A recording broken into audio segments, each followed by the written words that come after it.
नमस्कार दोस्तों। आज इतिहास का टर्का पार्ट 4 में आपके लिए कुछ बहुत ही महत्वपूर्ण प्रश्न फिर लेकर आए हैं, तो आप लोग ज़रूर देखिए और अच्छा लगे तो लाइक, सब्सक्राइब और शेयर ज़रूर कीजिए दोस्तों, क्योंकि वीडियो बनाने में बहुत मेहनत लगती है और आप लोग लाइक और सब्सक्राइब नहीं करते हैं, तो ज़रूर कीजिए दोस्तों। चलिए देर न करते हुए बढ़ते फर्स्ट क्वेश्चन की ओर। फर्स्ट क्वेश्चन है, राज्य का सप्तांक सिद्धांत किसने प्रतिपादित किया। दोस्तों कुछ क्वेश्चन रिपीटेड हो जाते हैं, जो मैं रिपीट इसलिए करता हूँ क्योंकि आपको वो क्वेश्चन याद रहे। पिछला सीरीज में ये क्वेश्चन आया था, वो क्वेश्चन इसीलिए लाया जाता है कि आपको व्यू से वो याद रहे।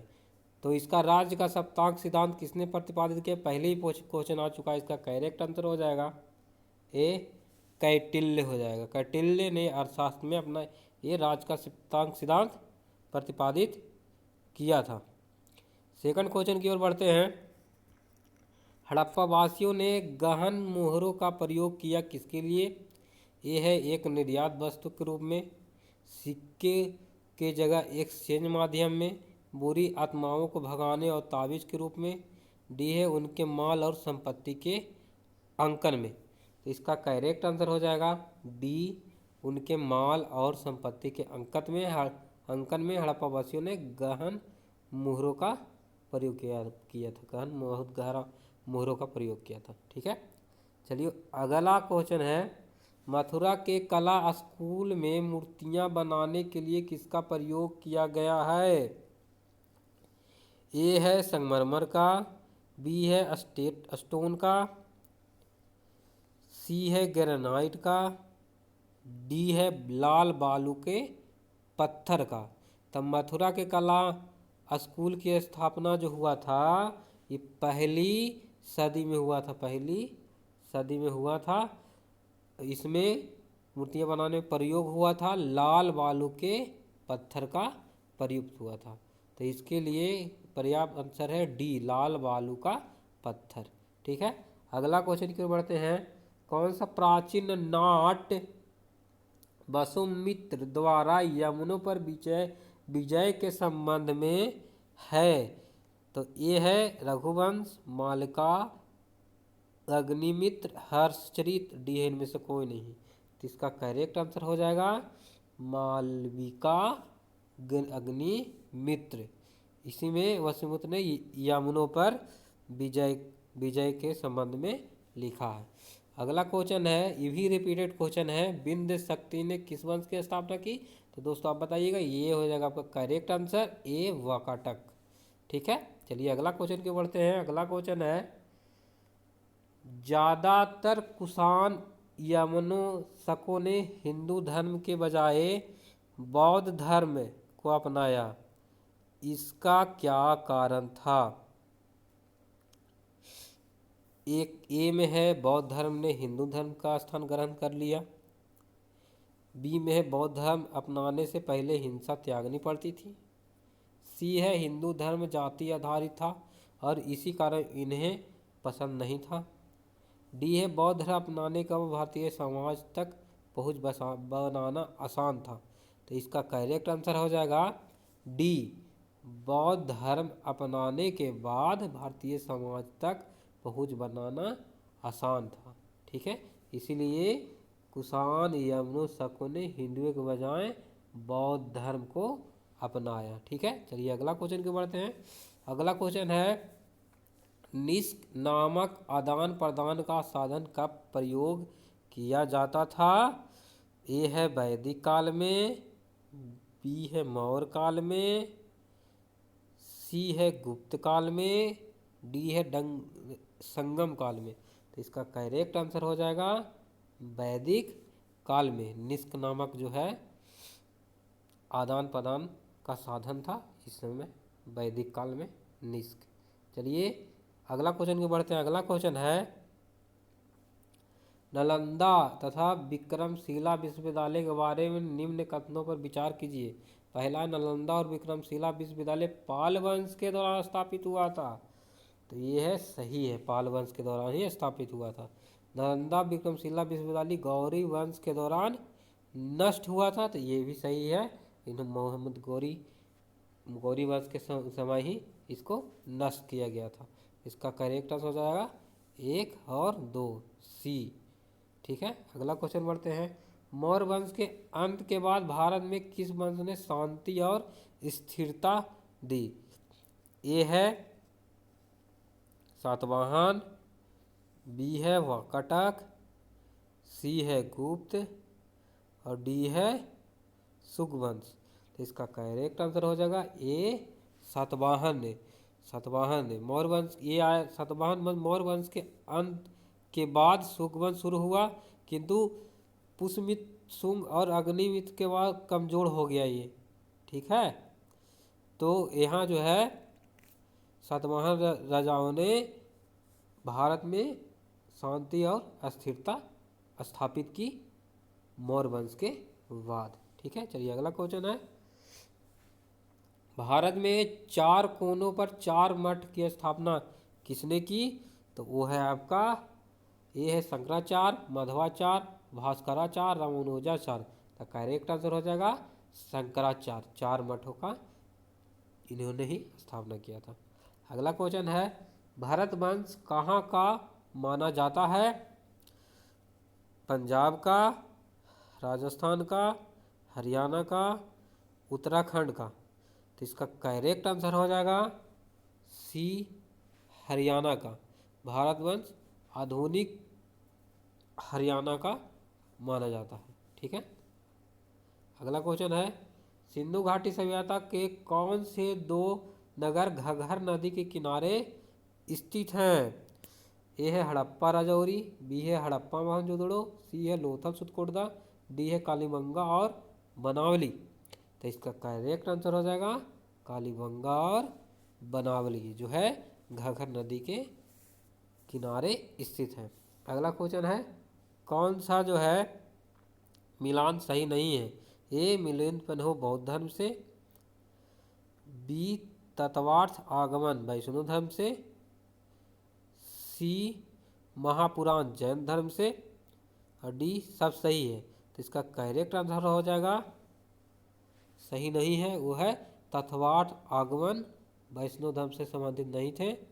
ठीक है, तत्वार्थ आगमन ये जो है ये जैन धर्म का एक ग्रंथ है। ठीक है, एक ग्रंथ है। ठीक है, चलिए अगला क्वेश्चन क्यों बढ़ते हैं। अमर सिंह द्वारा रचित अमर कोश किससे संबंधित है?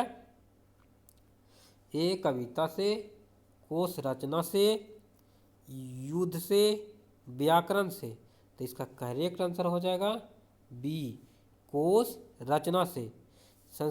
ये जो है संस्कृत के कोशों में अमर कोश जो है संस्कृत में लिखा गया है।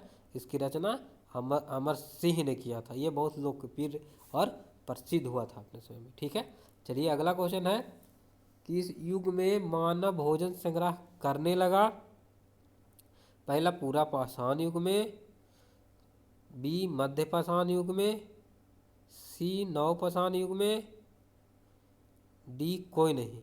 इसका करेक्ट आंसर हो जाएगा, जब मानव भोजन ग्रहण करने लगा वो है नवपाषाण युग में मानव भोजन संग्रह करने लगा।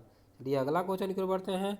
अगला क्वेश्चन है, अशोक के द्विभाषीय अभिलेख में कौन सी 2 भाषा प्रयोग की गई है? पहला ब्राह्मी अरमाइक, दूसरा ब्राह्मी अरमाइक और ग्रीक, तीसरा ब्राह्मी और चित्रलेखा, चौथा इनमें से कोई नहीं। तो इसका करेक्ट आंसर हो जाएगा बी ब्राह्मी और अरमाइक और ग्रीक। ठीक है, अगला क्वेश्चन की ओर बढ़ते हैं। अगला क्वेश्चन है, वैदिक काल का सबसे प्रमुख अनाज कौन सा है?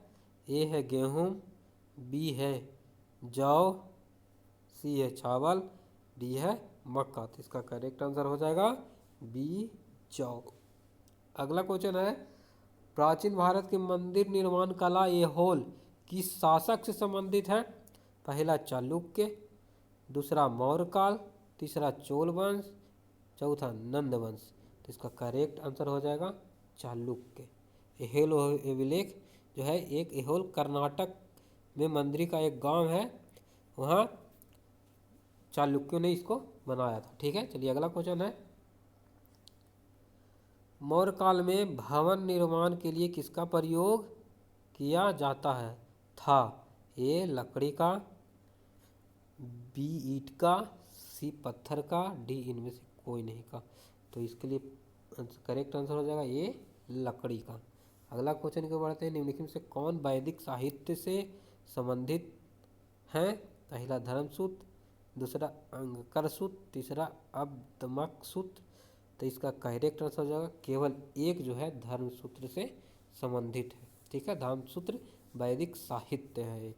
ठीक है, चलिए अगला क्वेश्चन की ओर बढ़ते हैं, कोणार्क के सूर्य मंदिर को किस वंश के राजाओं ने बनवाया? पहला पूर्वी गंग वंश, दूसरा पल्लव, तीसरा चंदेल, चौथा चोल। तो इसका करेक्ट आंसर हो जाएगा ए पूर्वी गंग वंश ने कोणार्क के सूर्य मंदिर को बनवाया। ठीक है, बनवाए थे कौन? तो ये थे नरसिंह देव, नरसिंह देव ने बनवाया था 1250 ईस्वी में, 1250 ईस्वी में बनवाया था। मुसलमानों पर विजय हुआ था इसके उत्सव में। ठीक है, चलिए अगला क्वेश्चन है, बादामी, द्वारसुइंद्र और वारंगल क्रमशः किन तीन वंशों से संबंधित है? A Chola, Hoysala, Kakatiya, B Kakatiya, Chera Chola, C Kakatiya Chera Chola, sorry B Chola, Hoysala, Kakatiya, D इनमें से कोई नहीं। तो इसका करेक्ट आंसर हो जाएगा ए बादामी, द्वारसुइंद्र और वारंगल। बादामी चालुक्य वंश से, बादामी या बतापी भी उसको कहा जाता है, बतापी। ठीक है, और होयसल द्वारसुइंद्र से और वारंगल काकतीय वंश से संबंधित है। चलिए अगला क्वेश्चन की बढ़ते हैं, कविराज की उपाधि किसने धारण की? ए स्कंदगुप्त ने, बी समुद्रगुप्त ने, सी चंद्रगुप्त विक्रमादित्य ने, डी कुमारगुप्त ने। तो इसका करेक्ट आंसर हो जाएगा समुद्रगुप्त ने कविराज की उपाधि धारण की थी। इसका शासनकाल था 325 से 375 ईस्वी तक। ठीक है, ये शक्तिशाली था, विद्वान राजा था, इसलिए कविराज की उपाधि धारण किया था। अगला क्वेश्चन है, मौर्य काल में भवन निर्माण के लिए किसका प्रयोग किया जाता था? तो ये पहले भी क्वेश्चन रिपीट हो चुका है, ए लकड़ी के लिए। चलिए अगला क्वेश्चन की ओर बढ़ते हैं। अगला क्वेश्चन है, निम्नलिखित में से सिंधु घाटी सभ्यता का कौन सा क्षेत्र समुद्री व्यापार के लिए प्रसिद्ध था? ए रंगपुर, बी लोथल, सी रोपड़, डी हड़प्पा। सिंधु घाटी सभ्यता के समुद्र व्यापार के लिए प्रसिद्ध कौन था? तो बी लोथल। लोथल जो है सिंधु घाटी सभ्यता का एक बंदरगाह था जो गुजरात में स्थित था। ठीक है, अगला क्वेश्चन बढ़ते हैं, निम्न में से किस में पुष्पमित्र शुंग द्वारा बृहदत्त के तख्ता प्लेट का उल्लेख है? ए पतंजलि के महाभाष्य में, बी कल्हन के राजतरंगिणी में, सी बाणभट्ट के हर्षचरित में, डी कालिदास के मालविका अग्निमित्र में। तो इसका करेक्ट आंसर हो जाएगा सी बाणभट्ट के हर्षचरित्र में पुष्पमित्र शुंग द्वारा बृहदत्त को तख्ता पलट का उल्लेख दिया गया है। ठीक है, चलिए अगला क्वेश्चन है, राजा प्रसेनजीत गौतम बुद्ध के समकालीन थे, वह कहाँ के राजा थे? ए काशी का, बी कौशल का, सी अंग का, डी मगध का। इसका करेक्ट आंसर हो जाएगा कौशल का। ठीक है, बी।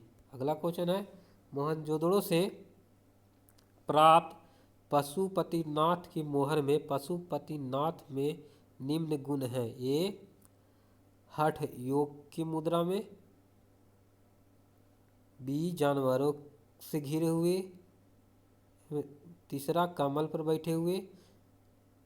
इसमें चूज करना है, तो इसका ए केवल एक, बी 1 और 2, सी 2 और 3, डी 1 2 3। तो इसका करेक्ट आंसर हो जाएगा बी हठ योग की मुद्रा में और जानवरों से घिरे हुए। पशुपतिनाथ का मंदिर जो है इसी से जुड़ा हुआ, इसी के अनुसार दिखाई जाती है। चला अगला क्वेश्चन है, अश्वघोष किसके दरबारी कवि थे? तो बताइएगा, अश्वघोष किसके दरबारी कवि थे? तो ये हो जाएगा आपका कनिष्क के, सी। ये भी रिपीटेड क्वेश्चन है। अगला क्वेश्चन है, 2600 ईसा पूर्व से 1900 ईसा पूर्व तक भारतीय उपमहाद्वीप के पश्चिम में कौन सी सभ्यता रही है? ए वैदिक सभ्यता, वैदिक काल की, सी सिंधु घाटी सभ्यता, सी कुषाण साम्राज्य का सभ्यता, डी महाजनपद का। इसका करेक्ट आंसर हो जाएगा सिंधु घाटी सभ्यता। आज के लिए बस इतना ही दोस्तों। बढ़िया लगे लाइक कीजिए, सब्सक्राइब कीजिए, शेयर कीजिए दोस्तों। धन्यवाद दोस्तों।